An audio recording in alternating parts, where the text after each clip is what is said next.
एक गांव में 6 महीने के भीतर 3 बच्चियां गायब हो जाती हैं। 3 में से जो एक बच्ची होती है वो 7 साल की होती है, बाकी जो 2 बच्चियां होती हैं वो 6-6 महीने की होती हैं। अब पुलिस के सामने एक चुनौती होती है कि भाई एक ही गांव की 6 महीने के अंदर 3 बच्चियां गायब हो गई और तीनों का कुछ भी अता पता नहीं होता है। यहाँ पर पुलिस अपनी तहकीकात करती है, छानबीन करती है और कड़ी छानबीन के बाद पुलिस को वो मुजरिम हाथ भी आ जाता है और पुलिस उस मुजरिम को अरेस्ट कर लेती है। अरेस्ट करने के बाद उस मुजरिम से पूछा जाता है कि तुमने इतनी मासूम बच्चियों के साथ ऐसा क्यों किया।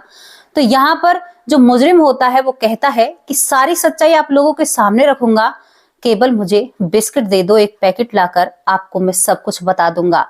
जब ये बात पुलिस वालों के सामने आती है तो पुलिस वाले अपने सर को पकड़कर बैठ जाते हैं और सोचते हैं कि इतने बड़े मामले पर बात हो रही है और इसे 5 रुपए की पैकेट जो बिस्किट की आती है उसकी पड़ी है। दोस्तों, जो ये घटना होती है, ये घटना देश में ही नहीं पूरे विदेश में, विश्व में कहते हैं, पूरे विश्व में सबसे नंबर 1 पर होती है। इस घटना से ऊपर आज तक कोई घटना गई नहीं है। तो आखिर ऐसी कौन सी घटना है जो भारत की घटना होती है और वो पूरे विश्व में सबसे नंबर 1 पर पहुंच जाती है। ये बहुत चर्चित केस होता है और सभी लोग सोचने पर मजबूर हो जाते हैं कि क्या ऐसा हो सकता है। तो दोस्तों, ये क्या घटना होती है, आप सभी को इसकी तरफ लेकर चलते हैं। नमस्कार, स्वागत करती हूँ आप सभी का। हमारा यूट्यूब चैनल है वैष्णवी चौधरी के नाम से और इसी नाम से हमारा फेसबुक पेज है, आप उसे भी फॉलो कर सकते हैं। कहानी कहूँ या घटना कहूँ, बड़ी ही दिल को दुखा देने वाली है, लेकिन सोचने पर भी मजबूर करती है कि हम अपने बच्चों के फ्यूचर को प्लान कर कर एक सीढ़ी से चलते हैं, लेकिन भाई कोई फायदा नहीं है। हमें नहीं पता कि हमारा बच्चा क्या करने वाला है और क्या बनेगा आगे चलकर। तो घटना की शुरुआत होती है बिहार के बेगूसराय जिले में। एक मुसहरी गांव पड़ता है। इस मुसहरी गांव में 2 भाई रहते हैं और इन दोनों भाइयों की जो परिवार हैं वो अलग अलग रहते हैं, बहुत अच्छे से रहते हैं। बड़े भाई का बेटा 7 साल का होता है जिसका नाम अमरजीत होता है और यहाँ पर इसकी एक बेटी होती है जो करीबन 5-6 महीने की होती है। छोटा भाई होता है, छोटे भाई पर और बच्चे होते नहीं हैं। छोटे भाई की एक बेटी होती है जो 7 साल की होती है। ये परिवार बड़े ही अच्छे से रह रहे थे और जिंदगी बहुत अच्छे से चल रही थी। अब 2006 को इनके घर में एक ऐसी घटना घटी थी जिसे सुनकर सभी हैरान हो जाते हैं। क्या घटना घटती है? 2006 को जो इस अमरजीत का चाचा होता है, इसकी जो 7 साल की बेटी है वो गायब हो जाती है। जब ये 7 साल की लड़की गायब होती है तो ये बात पूरे गांव में चर्चित होती है। लेकिन क्या था कि इस परिवार ने किसी को भी पुलिस में एक कंप्लेंट दर्ज नहीं की थी कि भाई हमारी 7 साल की बेटी गायब हो चुकी है, और ये बात यहीं पर एकदम चुप हो जाती है, बंद हो जाती है। गांव वाले कई बार कोशिश करते हैं पूछने की, लेकिन ज्यादा हम किसी की जिंदगी में दखल अंदाजी नहीं दे सकते। लेकिन बाहर जो गांव वाले थे वो बात बनाते और कहते हैं कि इनकी बेटी कहाँ गई और इन्हें बिल्कुल भी परवाह नहीं है। इसके बाद कुछ और दिन बीतते हैं। कुछ और दिन बीतने के बाद फिर गांव वालों के कानों में खबर पड़ती है और अब की बार जो बड़ा भाई होता है जिसके बेटे का नाम अमरजीत होता है, उसकी छोटी बहन जो करीबन 6 महीने की होती है वो गायब हो जाती है। ये बात भी गांव वालों को पता चलती है। अब पूरा गांव वाले कहते हैं कि भाई तुमने अपनी बेटी की कंप्लेंट दर्ज क्यों नहीं कराई, तुम्हारी बेटी गायब हो गई है और तुमने किसी से भी ये बात शेयर नहीं की है। तो ये कह देते हैं कि हमारे घर का मामला है, इसमें किसी बाहर वाले को बोलने की जरूरत नहीं है। आखिर ऐसा क्या चल रहा था इन दोनों परिवारों में जो किसी को बोलने की जरूरत नहीं थी, किसी को समझने की जरूरत नहीं थी, और बेटियां गायब हो रही थी और परिवार चुप था, किसी से कुछ भी नहीं कह रहा था। हमारे बच्चे 1 घंटे के लिए हमारी नजरों से ओझल हो जाए तो हमारे प्राण निकलने को तैयार हो जाते हैं, और इनकी 2 बेटियां गायब हो चुकी थी, उनका कोई अता पता नहीं होता है। फिर ये परिवार ऐसी बात कैसे कर सकता है? यहाँ पर भी कुछ भी नहीं होता है। अब कुछ और दिन बीतते हैं, 5-6 महीने बीत जाते हैं। जो 6 महीने की बच्ची गायब हुई थी बाद में, उसके 5-6 महीने बाद इन्हीं के पड़ोस में एक महिला रहती है जिनका नाम चुनचुन होता है। चुनचुन देवी की एक बेटी होती है जिसका नाम खुशबू होता है। खुशबू 6 महीने की होती है। तो चुनचुन थी जो वो आंगनवाड़ी में बच्चों को पढ़ाया करती थी। आंगनवाड़ी में ही वो ज्यादा वक्त गुजारा करती। आपने देखा होगा कि गांव की जो आंगनवाड़ी होती हैं उनमें बच्चों को पढ़ाया जाता है। अब चुनचुन अपनी 6 महीने की बेटी जो खुशबू होती है उसे अपने साथ लेकर जाती है और वहां पर और सभी बच्चों को संभालती है। अब क्या होता है, चुनचुन का घर उस आंगनबाड़ी से नजीक होता है। अब सभी बच्चे अपने अपने घर चले जाते हैं। चुनचुन की बेटी सो जाती है। तो चुनचुन का मन था कि मैं और वक्त इस यहाँ पर आंगनबाड़ी में गुजारने वाली हूँ, तो वो अपनी उस 6 महीने की बेटी को एक तरफ सुलाकर और घर का कुछ काम देखने के लिए चली जाती है, जैसे कि वहां से नजदीक होता है। वो थोड़ी ही देर कोई कुछ मिनटों के लिए अपनी बेटी से दूर होती है, लेकिन जैसे ही वो अपने घर से थोड़ी ही दूर घर होता है, बस अभी गई और अभी आई। अब वो जैसे ही आकर देखती है तो उसकी जो बेटी खुशबू होती है वो उस आंगनबाड़ी में उसे नहीं मिलती है।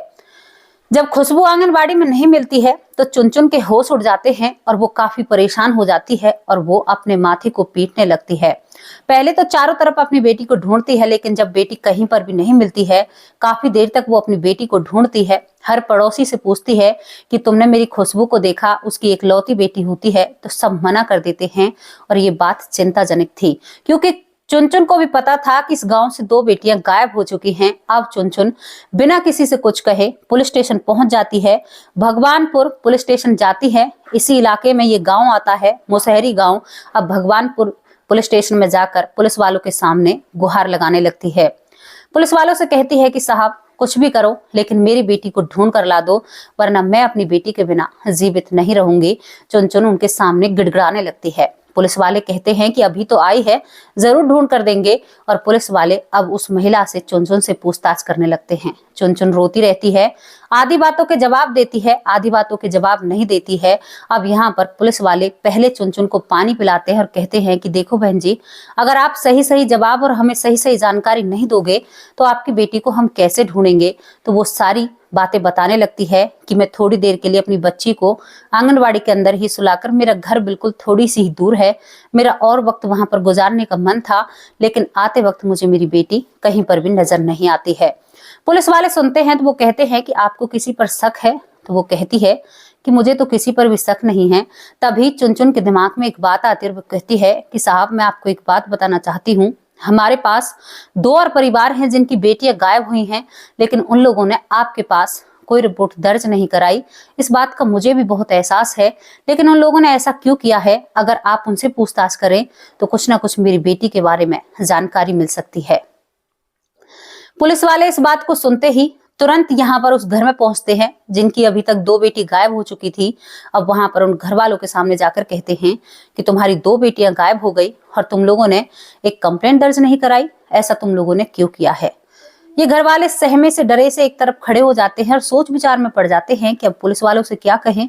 तभी वो उदास से मुंह से यहाँ पर जो बड़ा भाई होता है जिसकी 6 महीने की बच्ची गायब हुई थी और छोटा भाई जिसकी 7 साल की बेटी गायब हुई थी, अब वो कहता है कि साहब आपको इन सब के जवाब हमारा बेटा जिसका नाम अमरजीत है, दोस्तों अब वो 8वीं साल में चल रहा था, और वो कहते हैं कि वही आप लोगों को जवाब दे सकता है। इस बात को सुनकर पुलिस वाले हैरान हो जाते हैं कि भाई वो क्यों जवाब देगा। तो यहाँ पर घर वाले कहते हैं कि नहीं नहीं साहब, आप एक बार पूछ कर देखिए, शायद आपके सारे सवालों के जवाब आपको उसी से मिले। यहाँ पर पुलिस वाले कहते हैं कि ठीक है, अपने 8 साल के बेटे को हमारे सामने पेश करो। वहां पर अमरजीत को बुलाया जाता है और जब पुलिस उससे कहती है कि तुमने ऐसा किया है या तुम्हें उन बच्चियों के बारे में कुछ पता है, यहाँ पर जो खुशबू खोई है उसके बारे में कुछ पता है, तो वो लड़का 8 साल का पुलिस वालों को देखकर बहुत फेक सी हंसी हंसता है, बहुत जोर से हंसता है और उसको देख कर ऐसा लग रहा था कि मानो जैसे कौन हंस रहा हो। पुलिस वाले सोचते हैं कि हम तो इनके पास अपना वक्त बर्बाद कर रहे हैं, ये 8 साल का बच्चा क्या जाने कि वो बच्चियां कहाँ पर गई हैं। अब पुलिस वाले जैसे ही उस लड़के को छोड़कर जाने ही वाले थे, तभी वो लड़का कहता है कि अगर एक पैकेट बिस्किट देंगे तो सारी सच्चाई आप लोगों के सामने रखूंगा। यहाँ पर 3-4 पुलिस वाले होते हैं तो सोचते हैं कि भाई ये बच्चा ऐसे क्यों कर रहा है। तभी उन्हें और ज्यादा लगने लगता है कि ये तो खाने पीने की चीजें मांग रहा है, ये तो ऐसे ही बातें कर रहा है। लेकिन वो फिर कहता है कि अगर एक बिस्किट पैकेट दोगे तो जरूर पूरी सच्चाई तुम्हारे सामने जरूर रखूंगा। पुलिस वाले एक पैकेट बिस्किट लेकर आते हैं और यहाँ पर जो अमरजीत होता है उसे एक पैकेट बिस्किट दिए जाते हैं और वो कहता है कि जो खुशबू है उससे तो मैंने ईंट से लेकर मार दिया और उसे चैन की नींद सुला दिया। ये बात सुनकर पुलिस वाले हैरान हो जाते हैं कि 8 साल का बच्चा ऐसी बातें कर रहा है। तभी वो कहते हैं पुलिस वाले कि बेटा तुमने उसे क्यों मारा है? तो वो कहता है कि मैंने उसे बहुत अच्छे से मारा है और बहुत अच्छे से चैन की नींद सुलाया है। पुलिस वाले सोचते हैं कि ऐसी ही बातें कर रहा है, तो पुलिस वाले एकदम से कह देते हैं। दूसरा पुलिस वाला वहां पर खड़ा हुआ होता है कि भाई तुमने उसे कहां पर सुलाया है? तो वो कहता है कि चलो मेरे साथ। बिस्किटों को खा रहा था, पुलिस वालों के सामने हंस रहा था। पुलिस वालों को उस लड़के ने मजाक बनाया था और वो आगे आगे चलता जाता है। और जहां पर वो आंगनवाड़ी स्कूल था, उसे थोड़ी ही आगे कुछ झाड़ियां होती हैं और उनकी तरफ उंगली कर कर कहता है कि यहाँ पर खुशबू चैन की नींद सो रही है। ये बात देखकर पुलिस वाले वहां पर तुरंत देखते हैं, क्योंकि दूर से तो कुछ दिखाई नहीं दे रहा था, लेकिन जैसे ही थोड़ी सी मिट्टी हटाते हैं तो पुलिस वाले की भी रूह कांप जाती है। वहां पर एक बच्ची जिसके सिर से खून निकल रहा है, वो 6 महीने की खुशबू सच में ही सोई हुई थी क्या, इस दुनिया से गई हुई थी। वो माँ भी साथ में होती है। ये डराने वाला सीन होता है। पुलिस वाले हैरान हो जाते हैं। पुलिस वाले उस बच्चे को झंझोड़ते और कहते हैं कि तुमने इसको कैसे मारा था? तो वो कहता है कि पहले मैं इसको आंगनवाड़ी से उठाता हूँ, आंगनवाड़ी से उठाने के बाद मैं इसके सर पर एक ईंट से वार करता हूँ। पहले इसकी गर्दन दबाता हूँ और जब इसकी आंखें बंद हो जाती हैं तो ईंट से इसके सर पर वार करता हूँ। पुलिस वालों के सामने सारी सच्चाई थी। उस लड़के ने एक भी बात नहीं छुपाई होती है और वो जोर जोर से हंसने लगता है। पुलिस वाले खुशबू के शव को अपने कब्जे में लेते हैं। पूरे गांव में एक मातम सा छा जाता है और सभी बातें बनाने लगते हैं कि एक 8 साल का बच्चा ऐसी बातें कैसे कर सकता है। पुलिस उस बच्चे को अपने कब्जे में लेती है, अरेस्ट करती है और पुलिस स्टेशन ले जाती है। अब पुलिस वाले सोच ही रहे थे पूरी रास्ते में कि जो 2 लड़कियां गायब हैं उनका तो अभी कुछ पता ही नहीं चला है। अब उसको पुलिस स्टेशन ले जाया जाता है, जिसका नाम अमरजीत होता है। अमरजीत को खड़ा कर दिया जाता है। अब पुलिस वाले उससे और पूछताछ करना चाहते हैं। कहते हैं कि चलो तुमने इसके बारे में तो बता दिया, क्या तुम्हारे चाचा की लड़की और जो तुम्हारी बहन थी वो कहाँ पर हैं? उनके बारे में क्या तुम कुछ जानते हो? तो यहाँ पर वो लड़का कहता है कि अगर और बिस्किट लाकर दोगे तो उनकी भी जानकारी तुम लोगों को सारी बताऊंगा। पुलिस वालों को अंदेशा हो जाता है कि कुछ बहुत भयंकर हमारे सामने खुलने वाला है, बहुत बड़ा। यहाँ पर उसे फिर बिस्किट लाकर दिए जाते हैं और उससे जब सच्चाई पूछी जाती है तो पुलिस वाले भी अंदर तक हिल जाते हैं। वो कहता है बिस्कुटों को खा रहा था। जेल के अंदर भी, पुलिस स्टेशन के अंदर भी वो बहुत हंसता है पुलिस वालों के सामने। उसे पता ही नहीं था कि उसने क्या किया है, क्या नहीं किया है। वो कहता है कि पहली बार मैंने अपनी 7 साल की बहन को, जो मुझसे करीबन 1 साल ही छोटी होती है, उसकी गर्दन को दबाया था और गर्दन को दबाने के बाद मैंने उसके सर पर वार किया था। पहले मैंने उसके सर पर वार किया था क्योंकि वो बड़ी थी और उसके सर पर वार करने के बाद उसको भी मैंने गर्दन दबाकर जान से मार दिया था। ये बात सुनकर अब वो कहते हैं कि तुम्हारी बहन जो 6 महीने की थी, वो कहता है कि उसको मारना तो बहुत आसान था। उसे मैंने इसी तरह से उसके सर को ईंट से कुचला और उसके बाद उसकी गर्दन को दबा दिया। पुलिस वाले एकदम हक्के बक्के रह जाते हैं और पुलिस वालों को पता चल चुका था कि ये कोई आम बच्चा नहीं है, ये कोई और ही बच्चा है। इसके बाद पुलिस वाले इस बच्चे के माँ बाप को बुलाते हैं। ये लड़का हंसे जा रहा था और यहाँ पर पुलिस वाले इससे कहते हैं भाई तुमने ऐसा क्यों किया? तो वो कहता है कि साहब मुझे मजा आता है, जब कोई चीखता है या कोई रोता है तो मुझे बहुत आनंद आता है, मेरे दिल को सुकून मिलता है। ये बात सुनकर अब इसके परिवार वालों को बुलाया जाता है और उन्हें डांट लगाई जाती है। कहा जाता है कि इतना सब कुछ हो गया लेकिन तुम लोगों ने ये खबर हमें क्यों नहीं दी और ये ऐसे कैसे हो गया? तो यहाँ पर घर वाले कहते हैं कि साहब हमें माफ कर दीजिए, हमें भी नहीं पता था कि हमारा बेटा इतना कुछ कर गुजर जाएगा। यहाँ पर इसने जब मेरे छोटे भाई की बेटी को पहली बार उसके साथ किया तो हमने सोचा कि बच्चे हैं, दोनों ये हम उम्र होते हैं तो ऐसा हो गया होगा। हमने इस वक्त इससे कुछ भी नहीं कहा, लेकिन इसने 3 महीने बाद हमारी छोटी बेटी के साथ भी ऐसा ही किया जो मेरी बेटी होती है। उसके बाद हमने इसको बहुत मारा, बहुत पीटा और इसके बाद भी मन किया कि एक घर का लौता बेटा है, दोनों घरों में एक ही बेटा था, तो हमने दूसरी बार भी इसको माफ कर दिया। लेकिन अब जो इसने किया है ये माफ करने लायक नहीं है, अब ये हमसे नहीं रुकेगा। और यहाँ पर घर वाले हाथ जोड़कर कहते हैं कि साहब हमें नहीं पता था कि इसकी दिमागी हालत ठीक नहीं है या कुछ भी है, ये बच्चा एक राक्षस है। घर वाले ये बात कहते हैं कि ये बच्चा एक राक्षस है और इस राक्षस को अगर हम अपने पास रखेंगे तो शायद हम इसको नहीं संभाल सकते। पुलिस वालों के सामने सारी सच्चाई होती है, लेकिन कहीं ना कहीं डाउट था और पुलिस वाले इसको साइको मानते हैं। वो मानते हैं तो अब इनके चेकअप कराए जाते हैं, इनको डॉक्टर के पास भेजा जाता है, जो दिमाग के डॉक्टर होते हैं वहां पर इनके चेकअप कराए जाते हैं। तो वहां पर इनको कंडक्ट नाम की एक डिसीज बीमारी मिली थी। कंडक्ट डिसीज नाम की बीमारी होती है। ये बीमारी ऐसी होती है, इसमें इंसान साइको बन जाता है और इंसान को दूसरे व्यक्ति को तकलीफ देने में बड़ा आनंद आता है, जो कंडक्ट डिसीज होती है। ये बात सुनकर घर वाले भी हैरान हो जाते हैं कि ऐसा कैसे हो सकता है। अब इसके ऊपर सुनवाई होती है। सुनवाई होने के बाद हमारे देश के जो कानून है, बच्चे को हम मुजरिमों के साथ नहीं रख सकते, इनको बाल गृह सुधार में रखा जाता है। अब वहां पर भी 2.5 से 3 साल तक हम किसी को ज्यादा नहीं रख सकते, लेकिन इस बच्चे के केस को देखकर डॉक्टरों की निगरानी में इसको रखा जाता है। जब तक ये 18 साल का नहीं हो जाता तब तक इस बच्चे को जेल के अंदर ही रहना पड़ेगा, बाल सुधार गृह के अंदर ही रहना पड़ेगा, इसको बाहर नहीं छोड़ा जाएगा। लेकिन दोस्तों, जब इसका जन्म हुआ था तो 2016 में ये लड़का 18 साल का होने वाला था। अब 18 साल के बाद इस लड़के को छोड़ दिया गया होगा और ये अपनी एक नए नाम से और नई जिंदगी जी रहा होगा। अब यहाँ पर सवाल ये खड़े होते हैं, क्या ये बच्चा ठीक हो पाया होगा या ये उसी हालत में, उसी बीमारी के साथ तो ये बहुत सारी चीजें कर रहा होगा। ये बहुत सारे सवाल और जवाब खड़े होते हैं। कहने वाले कहते हैं कि उसकी दिमाग की हालत ठीक हो चुकी थी, लेकिन वो बच्चा जो 8 साल का, जिसने 3 लड़कियों को दुनिया से दूर भेज दिया था, वो भी एक 8 साल की उम्र में, इस बच्चे के बारे में जब पूरा जाना जाता है तो दोस्तों एक चीज सामने निकल कर आती है कि पूरे विश्व में ये पहला ऐसा केस था जिसमें 8 साल के बच्चे ने 3 लड़कियों को इस दुनिया से दूर भेज दिया था।